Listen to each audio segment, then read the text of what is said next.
Palavras de Radiância, capítulo 6, Terrível Destruição. Citação de abertura do capítulo. Nunca pensamos que pudesse haver espiões parchindianos escondidos entre nossos escravos. Essa é mais uma coisa que eu deveria ter previsto. Do Diário de Navani Collin, Gezessan, ano de 1174. Chalan sentou-se novamente em sua caixa no convés do navio, embora dessa vez usasse um chapéu, um casaco sobre o vestido e uma luva na mão livre. Sua mão segura estava naturalmente dentro da manga. A friagem ali fora, em mar aberto, era irreal. O capitão dissera que no extremo sul o próprio oceano chegava a congelar. Isso parecia incrível, algo que ela gostaria de ver. Já vira neve e gelo algumas vezes em Jaqueved, durante um ou outro inverno, mas um oceano inteiro de gelo, fantástico. Ela escrevia com dedos enluvados enquanto observava o espreno que nomeara de padrão.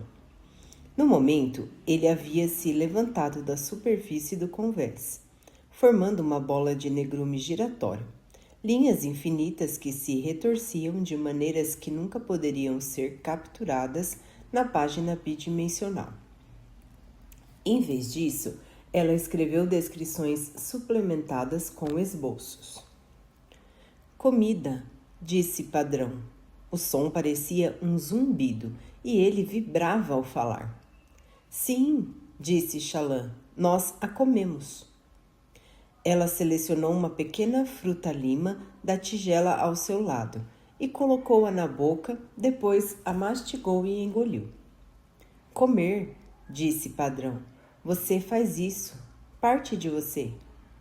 Sim, exatamente. Ele deixou-se cair. A escuridão desaparecia enquanto adentrava o convés de madeira do navio. Mais uma vez tornou-se parte do material, fazendo a madeira ondular como água. Ele deslizou pelo chão, então se moveu pela caixa, subindo até estar junto dela na tigela de pequenas frutas verdes. Ali ele moveu-se através das frutas, a casca de cada uma se franzindo e elevando na forma do seu padrão. Horrível, disse ele, o som vibrando na tigela. Horrível? Destruição. O quê? Não é assim que sobrevivemos, tudo precisa comer. Comer é horrível destruição. Ele soou horrorizado e recuou da tigela para o convés. Padrão conecta pensamentos cada vez mais complexos, escreveu Chalan. Abstrações lhe ocorrem facilmente. Antes ele me perguntava por que você, por que ser. Interpretei como se ele estivesse indagando o meu propósito. Quando respondi para encontrar a verdade, ele pareceu compreender facilmente o que eu queria dizer.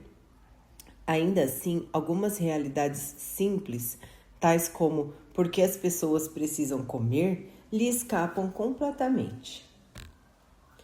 Ela parou de escrever quando o papel se enrugou e se elevou, com o padrão aparecendo na própria folha, suas linhas minúsculas elevando as letras que ela acabara de escrever. Por que isso? Perguntou ele. Para lembrar. Lembrar, disse ele, experimentando a palavra. Significa... Pai das tempestades. Como ela podia explicar a memória? Significa ser capaz de saber o que você fez no passado, em outros momentos que aconteceram dias atrás. Lembrar. Eu não consigo lembrar. Qual é a primeira coisa de que você se lembra? Indagou Chalan. Onde você esteve primeiro? Primeiro, disse Padrão, com você. No navio? Perguntou ela, escrevendo. Não, verde, comida. Comida que não foi comida. Plantas? Sim, muitas plantas. Ele vibrou e ela ouviu naquela vibração o vento soprando pelos galhos. Xalã inspirou. Ela quase podia ver. O convés diante de si transformou-se em um caminho de terra. Sua caixa virou um banco de pedra. De modo tênue, não era real, mas quase. Os jardins do seu pai, padrão no chão, desenhado na poeira. Lembrar, disse Padrão, sua voz com um sussurro. Não, pensou Xalã horrorizada. Não. A imagem desapareceu. Nem existira de verdade. Existira?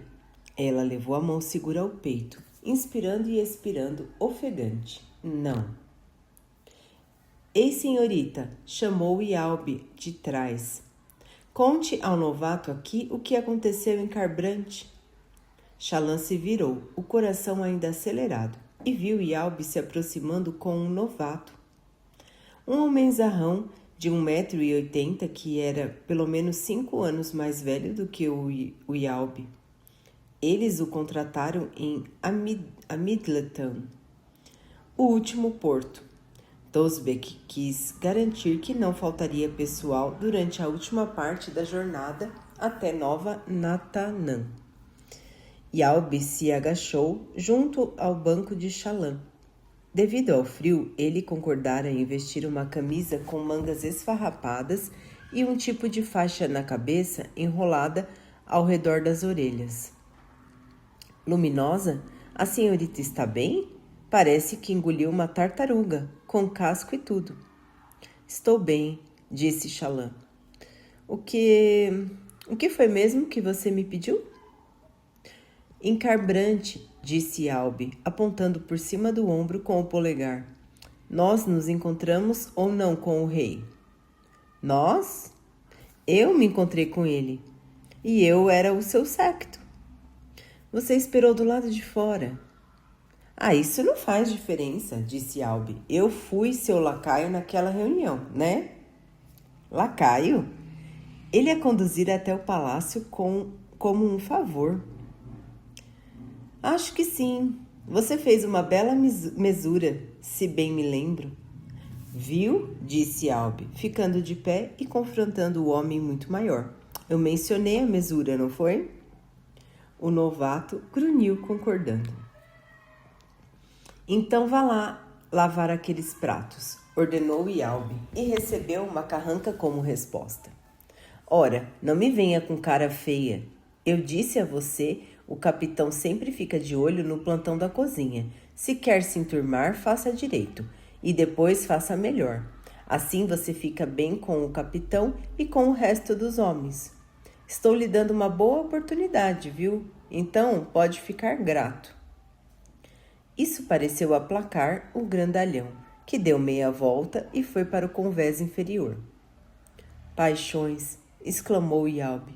Aquele sujeito é tão brilhante quanto 2 esferas de lama.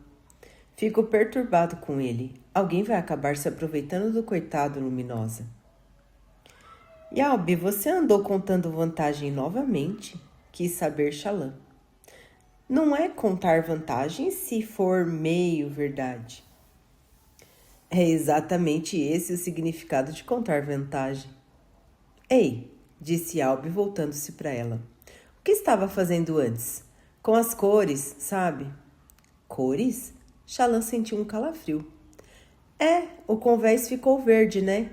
Disse Yalbe. Juro que vi. Isso tem algo a ver com um espreno esquisito, não tem? Eu estou tentando determinar exatamente que tipo de espreno é esse, respondeu Xalã calma. É uma questão de erudição. Foi o que eu pensei, respondeu Yalbe, embora sua resposta não dissesse nada. Ele acenou de modo afável, depois se afastou. Ela se preocupara em deixá-los ver Padrão. Tentara permanecer na cabine para mantê-lo escondido dos homens, mas ficar engaiolada fora difícil demais, e ele não reagiu às sugestões de ficar fora das vistas dos outros. Então, durante os últimos 4 dias, ela fora forçada a deixar que os marinheiros a vissem o estudando. Compreensivelmente, eles ficaram inquietos com a criatura, mas não disseram muito. Naquele dia estavam preparando o navio para navegar a noite toda. Pensar sobre o mar aberto à noite a perturbava, mas era o preço de navegar para um ponto tão distante da civilização. 2 dias atrás, eles chegaram a ser forçados a aguentar uma tempestade em uma enseada, junto à costa. Yasna e Shalã desceram à terra para permanecer em uma fortaleza mantida ali para esse propósito, pagando um preço bem caro para entrar, enquanto os marinheiros permaneceram a bordo. Aquela enseada, embora não fosse um verdadeiro porto, pelo menos tinha um paredão para ajudar a abrigar o navio. Na próxima grande tormenta, eles não teriam nem isso. Encontrariam uma enseada e tentariam navegar para longe dos ventos. Embora Tosbek houvesse dito que enviaria Shalã e Yasna para a terra firme para procurar abrigo em uma caverna. Ela se voltou para Padrão, que havia mudado para sua forma flutuante. Ele se parecia um pouco com o padrão de luz fragmentada lançado na parede por um lustre de cristal, exceto que era feito de algo escuro em vez de luz, e era tridimensional. Então, talvez não fosse tão parecido assim. Mentiras, disse Padrão, mentiras do Yalbe. Sim, Shalã suspirou. Às vezes Yalbe é persuasivo demais para seu próprio bem. Padrão murmurou baixinho. Ele parecia satisfeito. Você gosta de mentiras? Indagou Shalã. Boas mentiras, respondeu o Padrão. Aquela mentira, boa mentira. O que faz uma mentira ser boa? Perguntou Shalã, anotando cuidadosamente para registrar as palavras exatas. Mentiras verdadeiras. Padrão, essas duas coisas são opostas. A luz faz sombra, verdade faz mentiras. Yasna os chamou de esprenos de mentira, escreveu Shalã, um apelido de que eles aparentemente não gostam. Quando eu transmutei pela primeira vez, uma voz me exigiu uma verdade. Eu ainda não sei o que isso significa, e Yasna não tem sido muito aberta. Ela também parece não saber como interpretar minha experiência. Eu não acho que aquela voz pertence a Padrão, mas não sei dizer, já que ele parece ter esquecido tanto sobre si mesmo. Ela voltou a fazer alguns desenhos de Padrão, tanto na sua forma flutuante quanto plana. Desenhar permitia que sua mente relaxasse. Quando acabou, havia várias passagens de que se lembrava vagamente e que desejava citar em suas anotações. Ela foi até os degraus que davam para o convés inferior, seguida por Padrão, que atraiu olhares dos marinheiros. Marinheiros costumavam ser supersticiosos, e alguns achavam que ele era um mau agouro. Na sua cabine, Padrão subiu na parede ao lado dela, observando sem olhos enquanto Shalã procurava uma passagem que mencionava um espreno falante. Não só esprenos de vento e esprenos de rio que conseguiam imitar pessoas e fazer comentários espirituosos. Esses estavam em um nível acima de um espreno normal, mas havia ainda outro nível de espreno que era raramente visto. Esprenos como Padrão, que tinham verdadeiras conversas com pessoas. A guardiã da noite é obviamente um desses, escrevera Alai, e Shalã copiou a passagem. Os registros de conversa com ela, e ela é definitivamente fêmea, apesar do que dizem os contos folclóricos rurais dos aletianos, são numerosos e confiáveis. Shubalai, em pessoa, determinada a fornecer um relato erudito, visitou a guardiã da noite e registrou sua história palavra por palavra. Shalã foi até outra referência, e um pouco tempo depois ficou totalmente perdida nos seus estudos. Algumas horas depois, ela fechou um livro e deixou-o na mesa ao lado da cama. Suas esferas estavam escurecendo. logo se apagariam e precisariam ser reinfundidas com a luz das tempestades. Shallan soltou um suspiro de contentamento e se recostou contra a cama, suas anotações de uma dúzia de fontes diferentes dispostas no chão de sua pequena câmara. Sentia-se satisfeita. Seus irmãos haviam adorado o plano de consertar o transmutador e devolvê-lo, e pareciam animados com sua insinuação de que nem tudo estava perdido. Eles achavam que conseguiriam segurar as pontas mais um tempo, agora que havia um plano. A vida de Shallan estava se resolvendo. Quanto tempo fazia desde a última vez que fora capaz de simplesmente sentar-se e ler? Sem se preocupar com sua casa, sem temer a necessidade de encontrar um jeito de roubar Yasna. Mesmo assim, mesmo antes da terrível sequência de eventos que acarretara a morte do seu pai, ela sempre fora ansiosa. Sua vida fora assim. Considerava tornar-se uma verdadeira erudita algo inalcançável. Pai das tempestades, considerava a cidade mais próxima inalcançável. Ela se levantou, pegando seu caderno e folheando pelas imagens do Santide, incluindo várias desenhadas da memória do seu mergulho no oceano. Sorriu ao se lembrar disso, recordando como escalara de volta para o convés, encharcada e sorridente. Os marinheiros todos, obviamente, pensaram que ela era louca. Agora ela estava viajando para uma cidade na beira do mundo, noiva de um poderoso príncipe aletiano, e estava livre para simplesmente aprender. Estava conhecendo incríveis novas vistas, desenhando-as durante os dias, depois lendo pilhas de livros durante as noites. Tropeçara na vida perfeita e era tudo o que sempre desejara.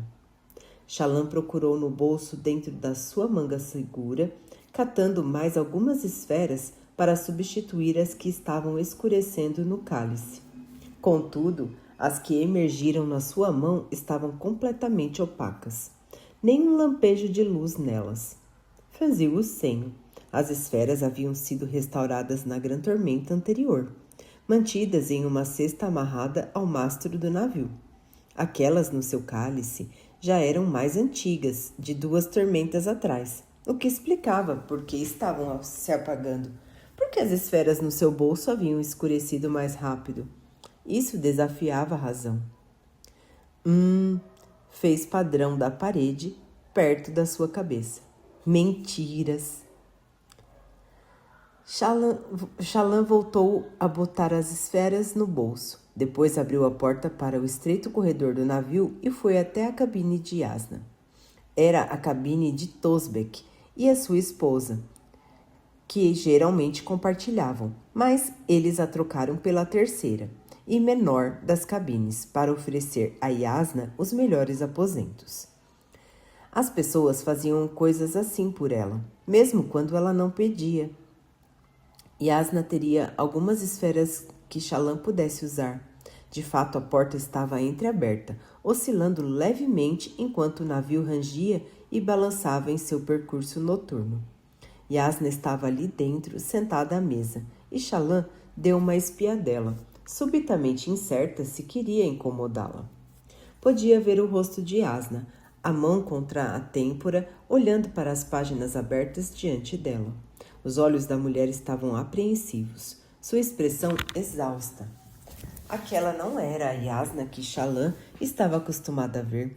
A confiança fora sobrepujada pela exaustão, a compostura substituída pela preocupação. Yasna começou a escrever, mas parou depois de algumas palavras.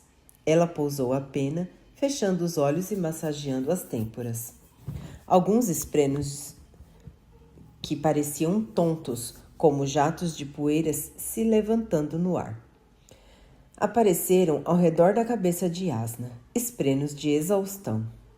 Shallan recuou, subitamente sentindo que havia invadido um momento íntimo. Yasna com as defesas baixas. Shallan começou a se afastar em silêncio, mas uma voz ecoou de repente do chão. Verdade! Assustada, Yasna ergueu os olhos e encontrou Shallan, que naturalmente enrubesceu furiosamente. Yasna voltou os olhos para Padrão no assoalho. Depois recolocou sua máscara, sentando-se com a postura apropriada. Sim, menina. Eu preciso de esferas, balbuciou Shallan. As que estavam na minha bolsa escureceram. Você andou transmutando? Perguntou Yasna rispidamente. O quê? Não, Luminosa. Eu prometi que não faria isso. Então é a segunda habilidade, disse Yasna. Entre e feche a porta. Preciso falar com o capitão Tosbek. Ela não fecha direito. Shallan entrou puxando a porta, mas o fecho não travou. Ela avançou, as mãos entrelaçadas, sentindo-se constrangida. O que você fez? Indagou Yasna. Imagino que tenha envolvido luz. Parece que eu fiz plantas aparecerem. Bem, na verdade, só a cor. Um dos marinheiros viu o convés ficar verde, mas a cor desapareceu quando eu deixei de pensar nas plantas. Sim. Yasna folheou um dos seus livros, parando em uma ilustração. Shallan a vira antes. Era tão antiga quanto o vorinismo. 10 esferas conectadas por linhas, formando uma silhueta parecida com uma ampulheta deitada. 2 das esferas no centro quase pareciam pupilas, o olho duplo do Todo-Poderoso. 10 essências, sussurrou Yasna. Ela correu os dedos pela página. 10 fluxos, 10 ordens. Mas o que significa que os esprenos tenham finalmente decidido nos devolver os juramentos. E quanto tempo me resta? Não muito. Luminosa? Antes da sua chegada, era possível deduzir que eu era uma anomalia. Era possível esperar que as manipulações de fluxos não estivessem voltando em grande número. Não tenho mais essa esperança. Os crípticos a enviaram até mim. Disso não tenho dúvida, porque eles sabiam que você precisaria de treinamento. Isso me dá a esperança de que eu fui pelo menos uma das primeiras. Eu não entendo. Yasna ergueu os olhos para Shallan, encarando-a com uma expressão intensa. Seus olhos estavam vermelhos de fadiga. Até que horas ela andava trabalhando? Toda noite, quando Shallan ia se deitar, havia ainda luz sob a porta de Yasna.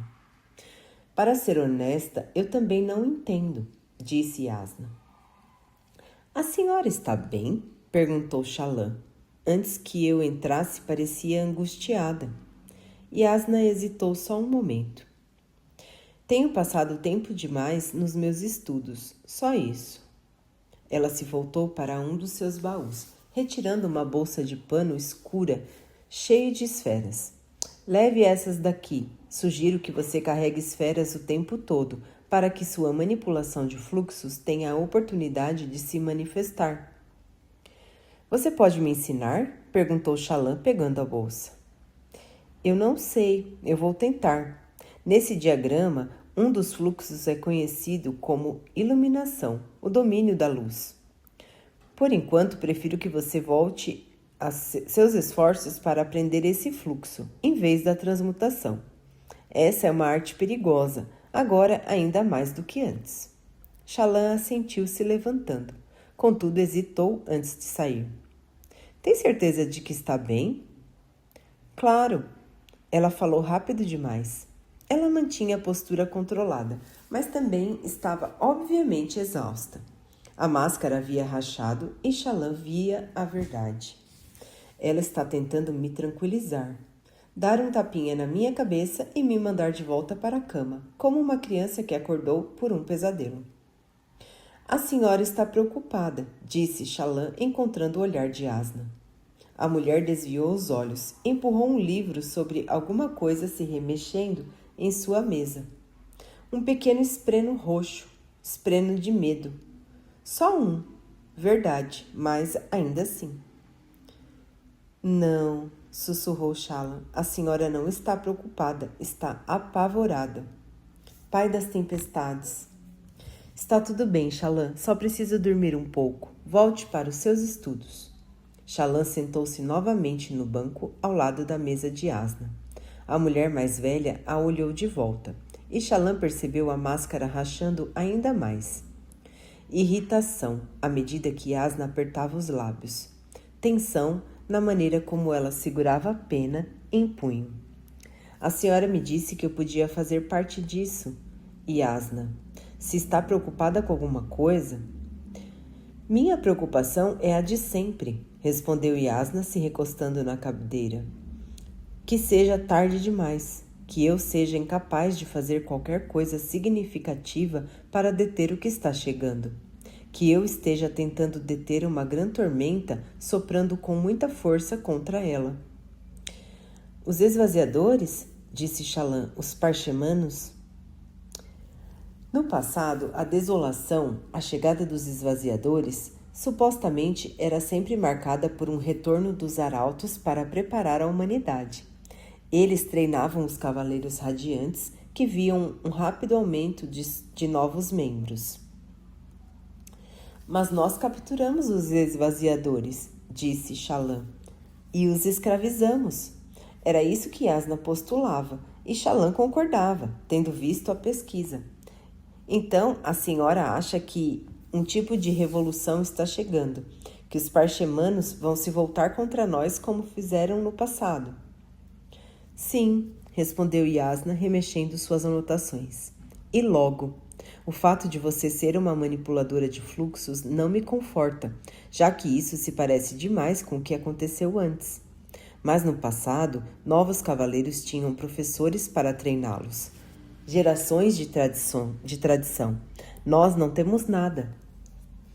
Os esvaziadores são cativos, comentou Shallan, olhando de relance para Padrão. Ele repousava no chão quase invisível, sem dizer nada.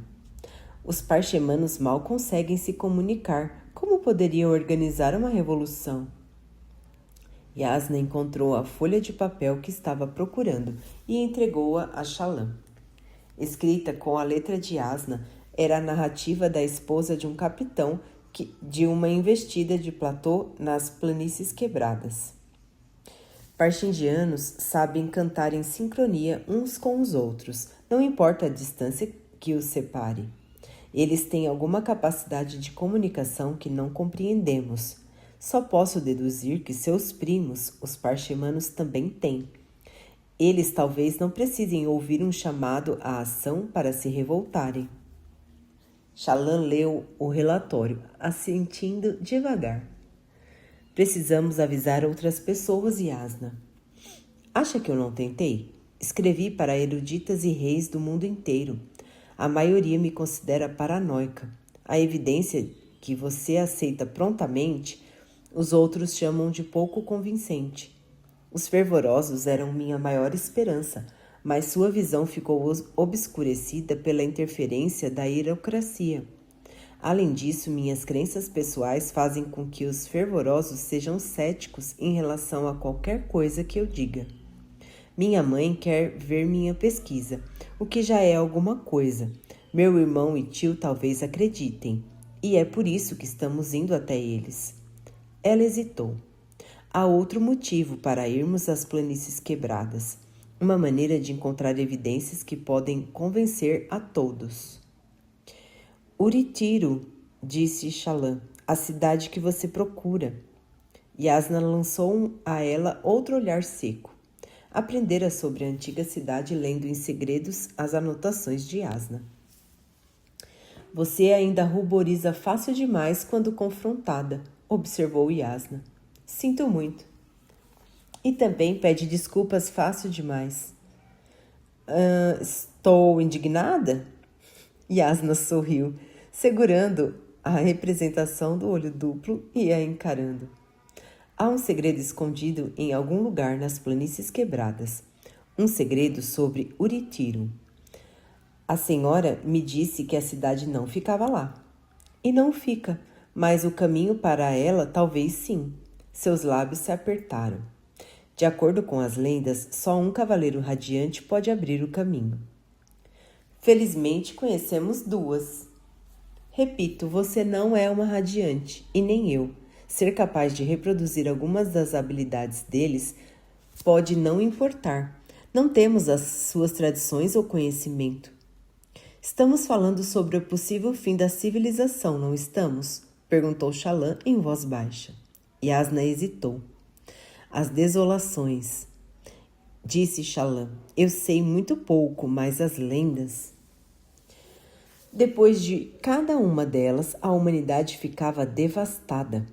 Grandes cidades em cinzas, a indústria esmagada. Toda vez o conhecimento e o crescimento foram reduzidos a um estado quase pré-histórico.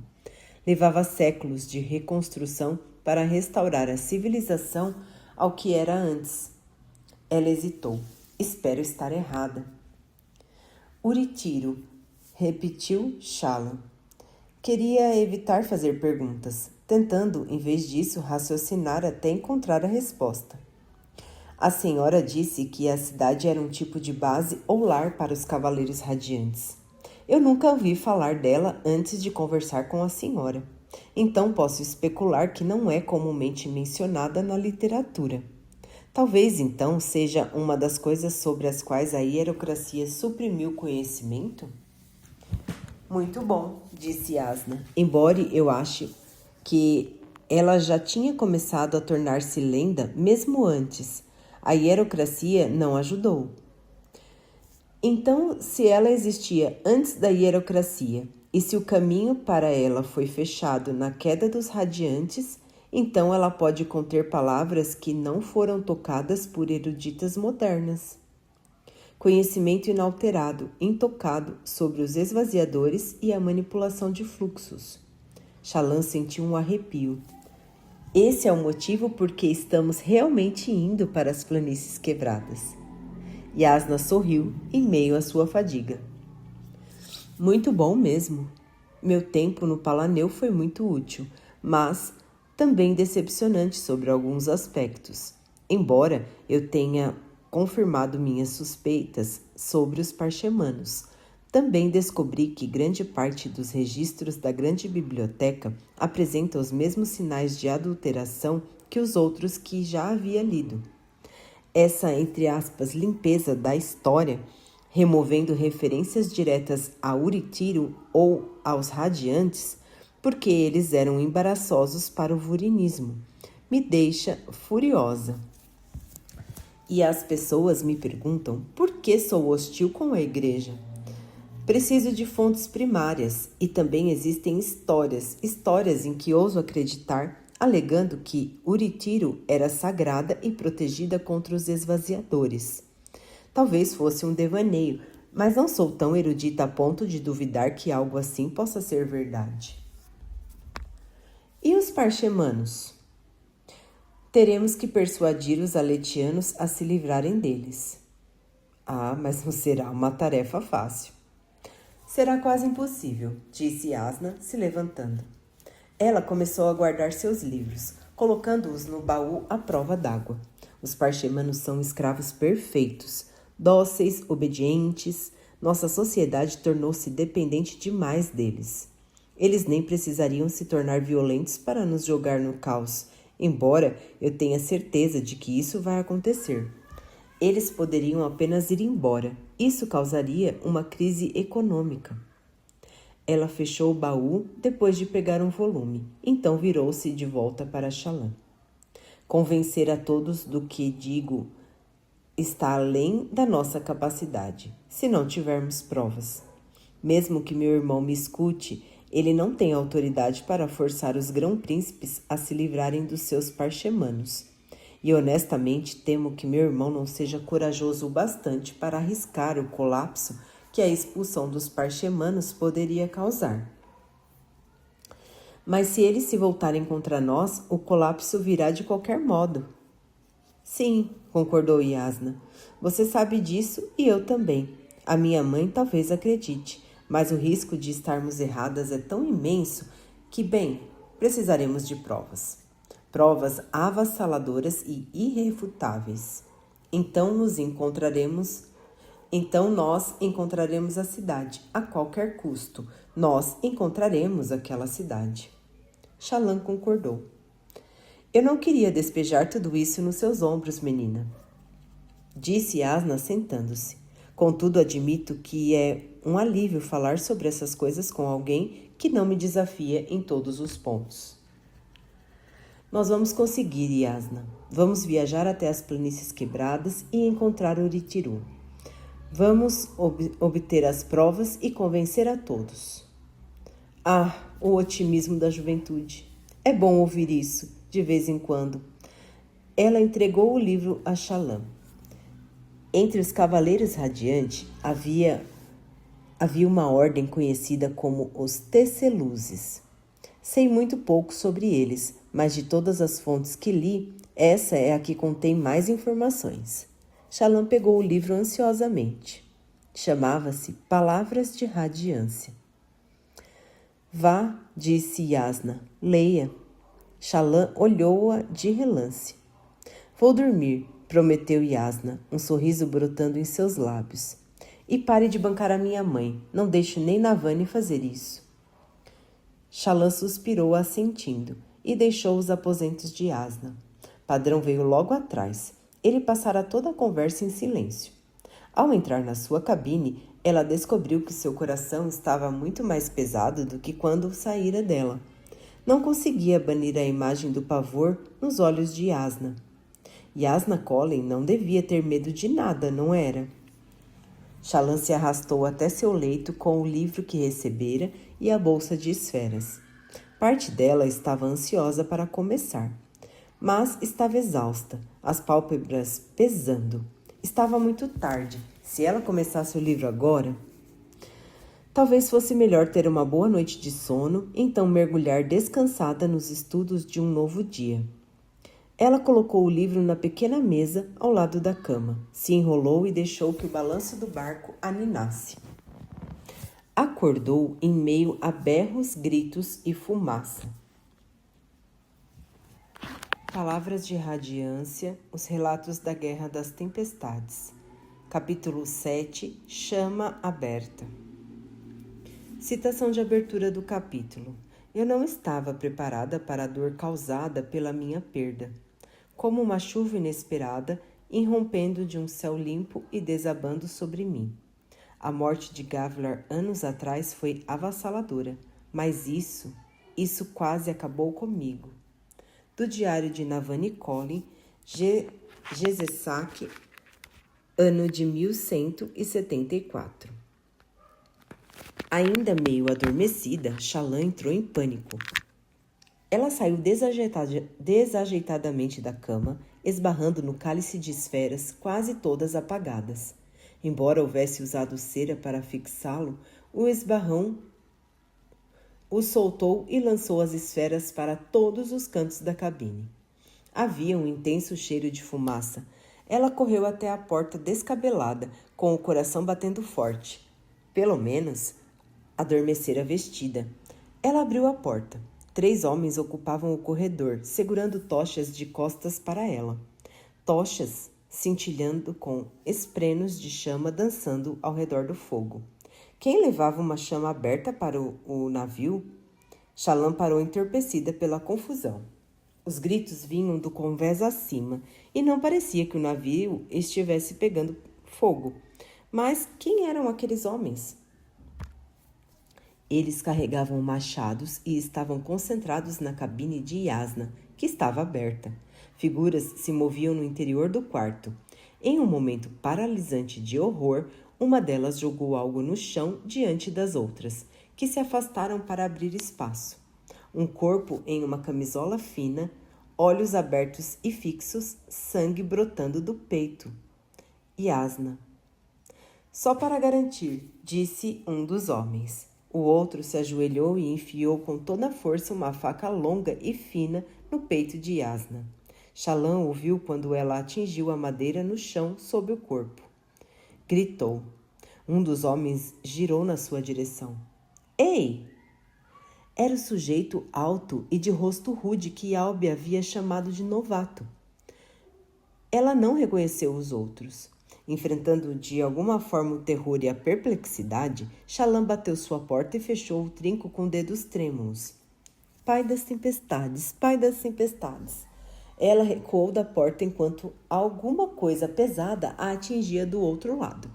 Eles não precisariam de machados. Alguns golpes determinados de ombro derrubariam a porta.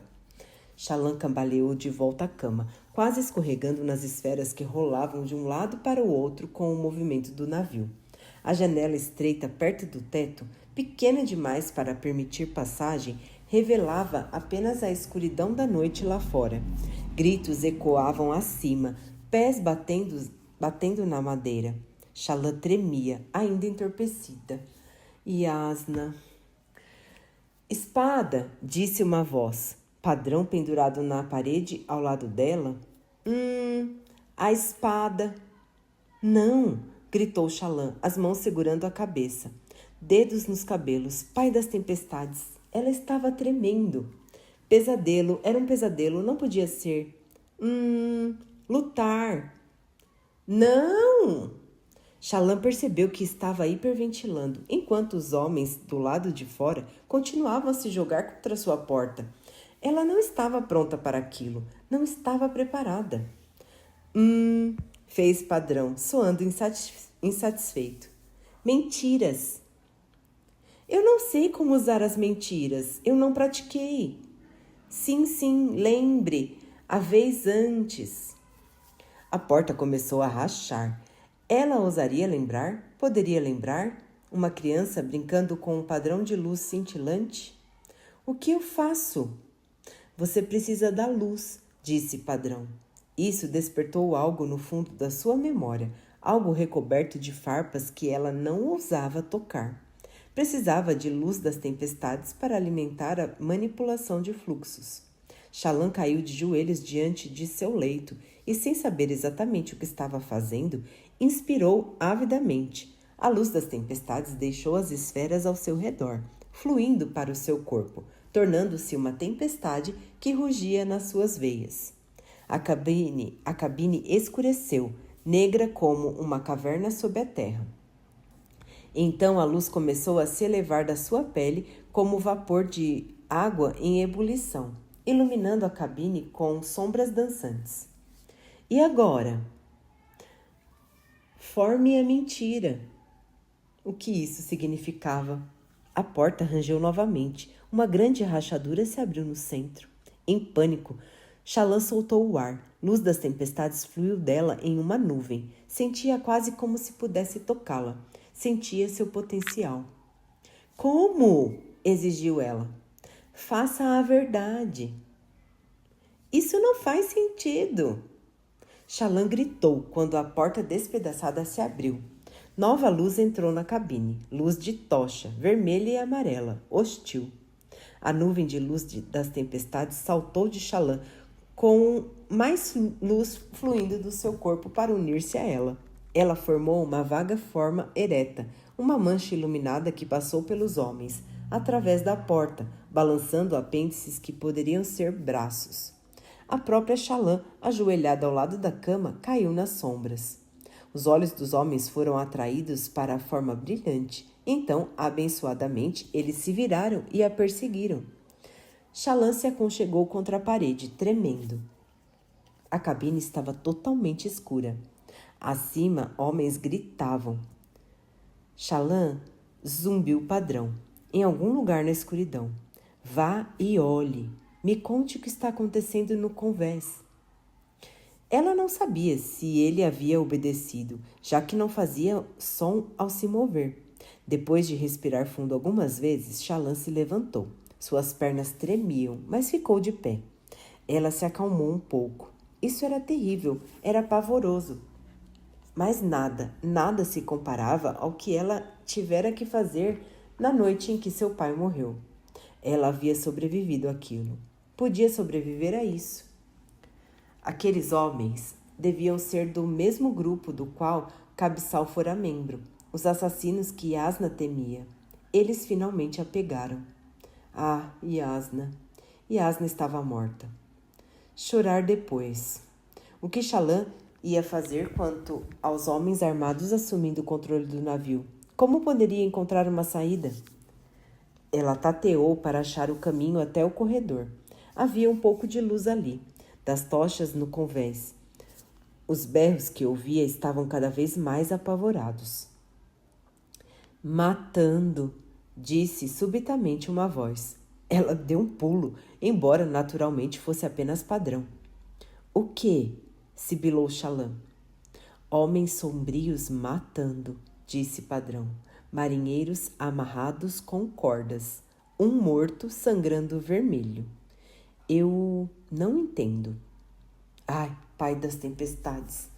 Acima, a gritaria aumentou, mas não havia o som de botas no convés, nem o clangor de armas. Os marinheiros haviam sido capturados. Pelo menos um deles estava morto. Na escuridão, Xalã viu formas trêmulas surgindo da madeira ao redor dela, esprenos de medo.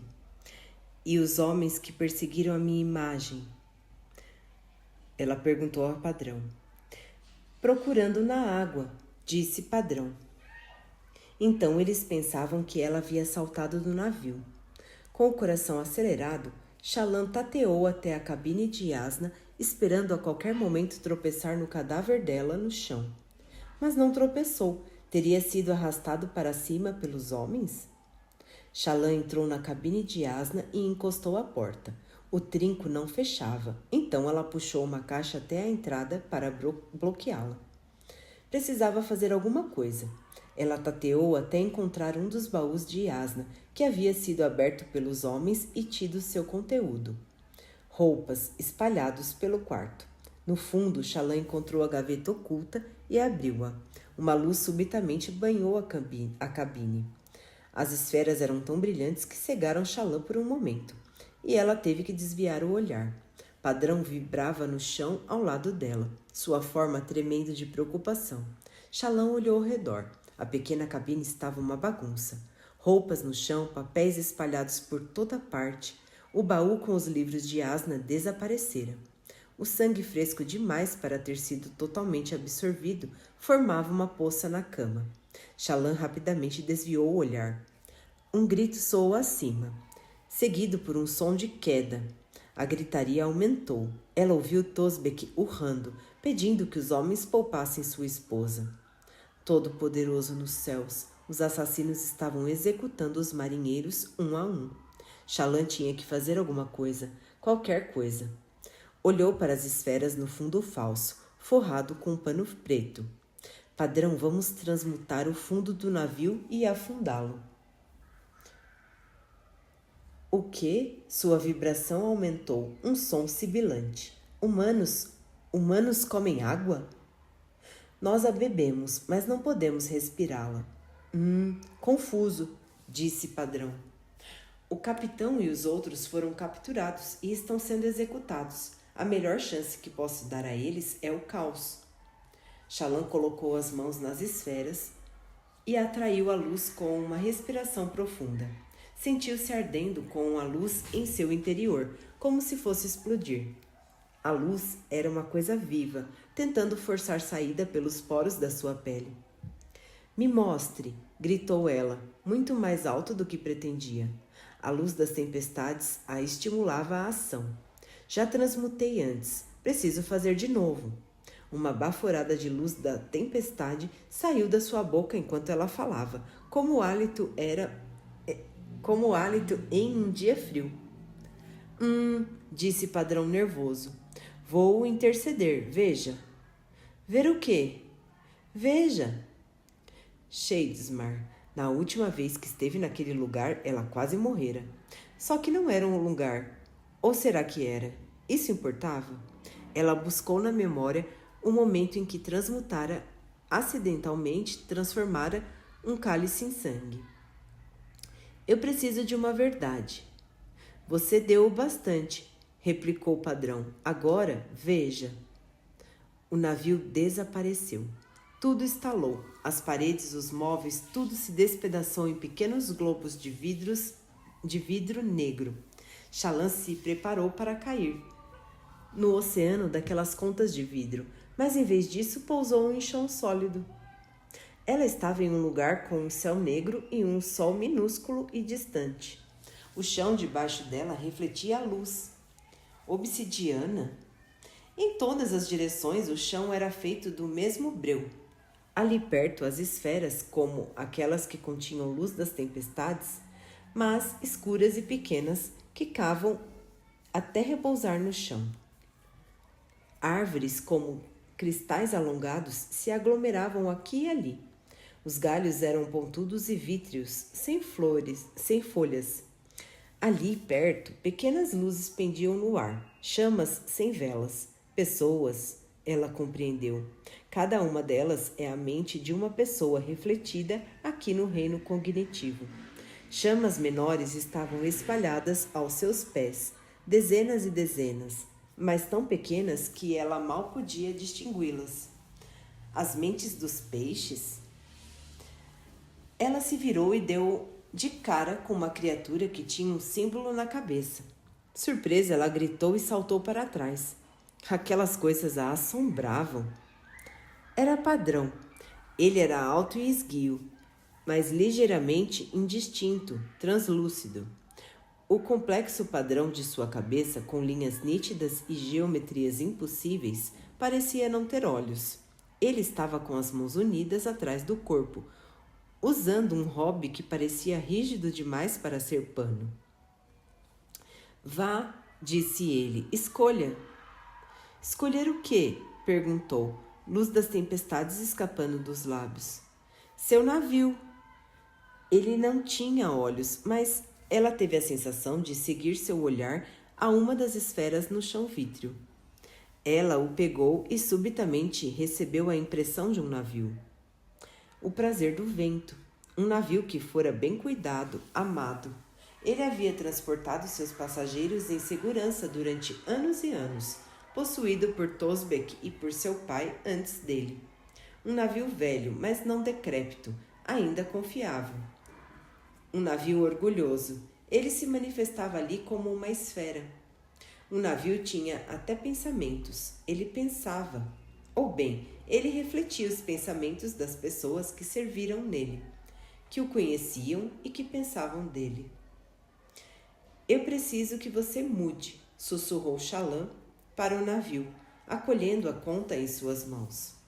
Era pesado demais para seu tamanho, como se o peso inteiro do navio tivesse sido comprimido em uma única conta. Não, veio a resposta, embora tenha sido Padrão a falar. Não, eu não posso, preciso servir, estou feliz. Shallan olhou para ele. Vou interceder, repetiu Padrão. Traduzir, você não está pronta. Shallan olhou de novo para a conta em suas mãos. Eu tenho luz das tempestades. Bastante. Vou dá-la a você. Não. A resposta parecia zangada. Eu sirvo. Ele realmente queria continuar sendo um navio. Ela podia senti-lo, o orgulho que possuía, suplementado por anos de serviço. Eles estão morrendo, sussurrou ela. Não.